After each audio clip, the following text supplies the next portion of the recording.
भक्तचिन्तामणे प्रभो देहि मे तनयं कृष्ण त्वामहं शरणं गतः। श्रीनाथ कमलपत्राक्ष गोविन्द मधुसूदन मत्पुत्रफलसिद्ध्यर्थं भजामि त्वां जनार्दन।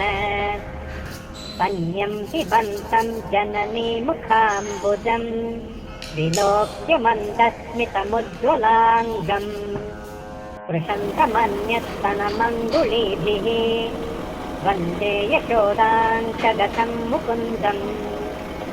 याचेऽहं पुत्रसन्तानं भवन्तं पद्मलोचन देहि मे तनयं कृष्ण त्वामहं शरणं गतः।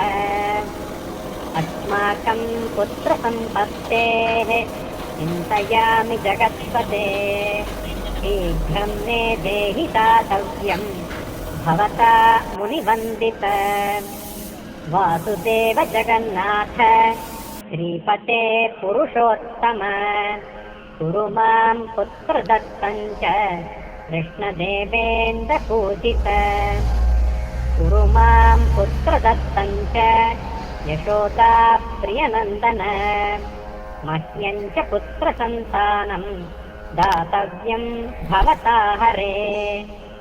वासुदेव जगन्नाथ गोविन्द देवकीसुतामणे प्रभो तनयं कृष्ण प्रियनन्दन शरणं गतः। पद्मपत्र